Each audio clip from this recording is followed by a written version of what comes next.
평안하셨습니까? 송지호입니다. 아프리카의 아비시니언이라고 하는 곳에는 다리가 없는 계곡이 있었습니다. 다리가 없기 때문에 이 계곡을 건너려면 직접 물에 들어가서 건너야 했습니다. 이곳은 큰 물살이 빨라서 물에 떠내려가거나 바위에 부딪히는 사고가 늘 일어나는 곳이었습니다. 어느 날 이곳을 방문한 한 사람이 계곡물을 건너기 위해서 원주민에게 도움을 요청했습니다. 그래서 원주민은 이런 조언을 건네줬습니다. 무거운 돌을 등에 지고 건너십시오. 등에 있는 돌의 무게 때문에 물에 휩쓸려 가는 것을 막아줄 것입니다. 여러분, 우리가 살고 있는 이 세상이 마치 거센 물살이 들이치는 계곡물과 같지 않습니까? 휩쓸려 갈 것 같은 물살 속에서도 우리를 지탱해주는 든든한 돌이 있다면 우리는 넘어지지 않고 걸어갈 수 있을 것입니다. 우리에게 이렇게 든든한 돌은 바로 하나님의 말씀 아닐까 생각되는데요. 이 시간 말씀을 통해서 우리의 삶을 든든히 세워가는 저와 여러분이 되시길 바랍니다. 오늘 말씀 함께 보시겠습니다.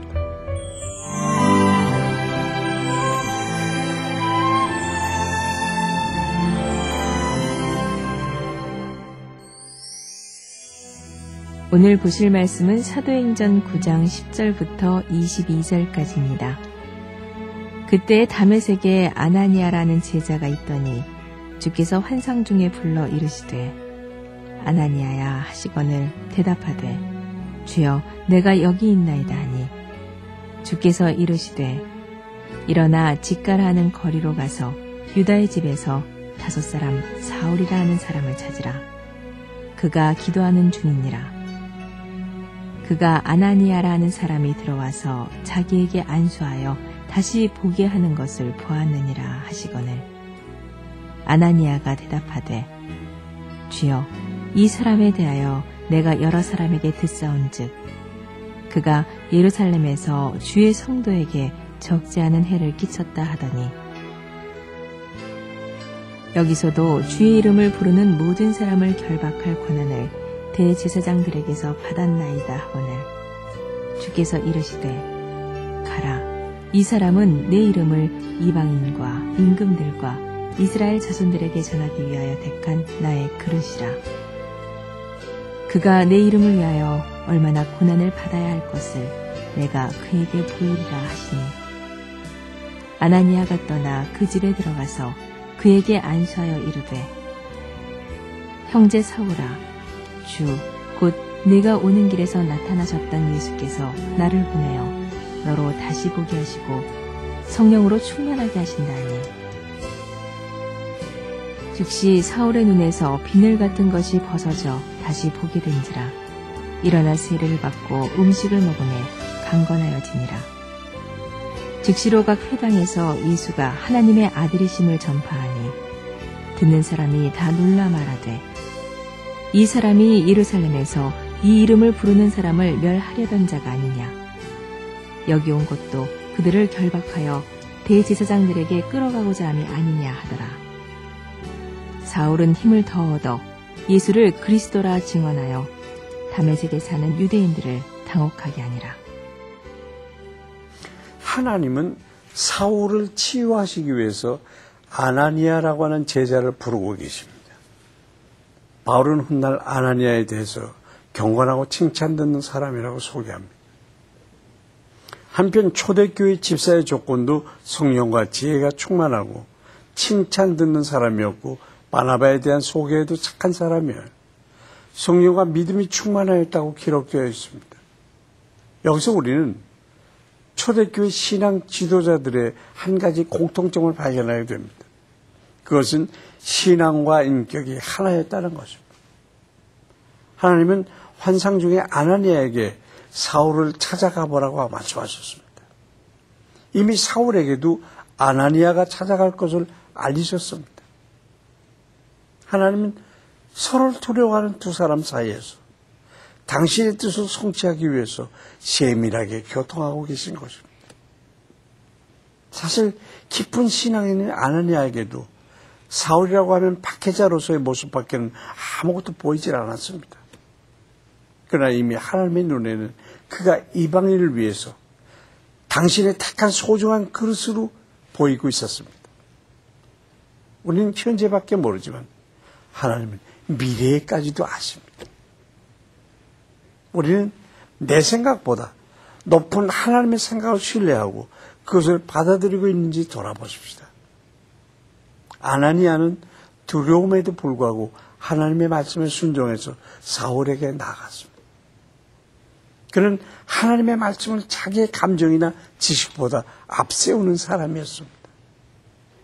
아나니아를 통해서 예수의 이름으로 치유받고 성령 충만함을 받게 된 사울은 즉시 전도자가 되어서 기독교인을 사르락 교회에 왔던 그곳에서 도리어 예수께서 하나님의 아들이 되심을 전파하였습니다. 그는 참 진리를 발견하자 그것이 과거에 자기가 믿고 헌신했던 결과는 정반대되는 것임에도 불구하고 아무 주저없이 진리의 편에 서는 사람이 되었습니다. 그래 사울은 3년 동안 다메섹에 머무르게 됐습니다. 한편 본문에는 기록되어 있지 않지만 이 기간 동안 사울은 자기가 받은 은혜의 의미를 정확히 깨닫기 위해서 가까운 아라비아 광야로 들어가서 성경을 연구하고 기도하는 시간을 가졌다고 합니다.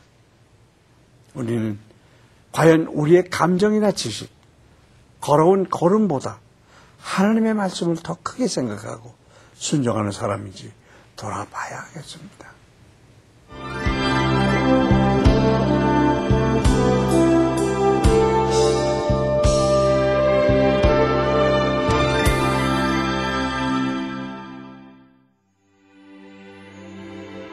우리가 생각하는 것과 비교할 수 없을 만큼 크고 광대하신 하나님 아버지, 우리 눈앞에 보이는 일밖에 생각하지 못하는 어리석은 인간입니다. 알고 있는 지식과 경험을 의지해서 세상을 살아가는 부족한 자들입니다. 우리 현재뿐 아니라 미래까지도 아시고 인도하시는 하나님 아버지, 믿음의 눈을 열어 주님을 바로 알게 하시고 우리 눈에 명확히 보이지 않을지라도 주님께서 인도해 주시는 길을 믿으며 걸으며 순종하는 사람 되기를 원합니다. 예수 그리스도의 이름으로 기도합니다. 아멘. 캄보디아의 소수민족 푸노인들은 개나 닭, 소 등의 가축을 잡아서 귀신들에게 제물로 바치는 종교의식을 가집니다. 제물을 바치지 않으면 귀신들이 화가 나서 벌이나 고통을 줄 거라고 생각하기 때문입니다. 캄보디아의 새생명연합선교회는 정글과 산골 깊은 곳에 살고 있는 푸농인들에게 복음을 전하고 있습니다. 성령의 강력한 역사로 푸농인들을 억압하고 있는 귀신의 영들이 결박돼 떠나가고 그들이 그리스도께로 인도받을 수 있도록 기도합시다. 영국의 유명한 자유사상가 앤서니 콜린스의 얘기입니다. 어느 날 교회에 가는 길에 그는 가난한 한 일꾼을 만났습니다. 콜린스는 그에게 물었습니다. 어디를 가고 있습니까? 그러자 일꾼은 말했습니다. 예, 선생님, 교회에 가고 있습니다. 그러자 콜린스는 계속 물어봤습니다. 당신의 하나님은 크신 분이십니까? 아니면 작은 분이십니까? 그러자 일꾼은 당황하지 않고 이렇게 말했습니다. 하나님은 너무나도 크신 분이시기에 우말리 장천도 그 품에 다 품지 못합니다. 그러나 그분은 제 가슴 안에 머무를 수 있을 만큼 작은 분이시기도 합니다. 이 얘기를 들은 콜린스는 후에 이렇게 고백했습니다. 그 어떤 논문집보다도 배우지 못한 이 사람의 간단하고 명료한 대답이 저에게 큰 감명을 줬습니다. 그렇습니다. 하나님께서는 우리의 생각보다 크시고 높으시기 때문에 우리의 인생 전체를 아니 온 우주 만물을 다스리시는 분입니다. 그와 동시에 우리가 걸어가는 작은 걸음걸이 하나하나를 세밀하게 인도하시는 분이십니다. 전능하신 하나님께서 우리의 삶을 인도하심을 믿고 오늘도 주어진 일에 최선을 다하고 순종하는 저와 여러분 되시길 바랍니다. 송재열 큐티동의 문령서 마치겠습니다. 감사합니다.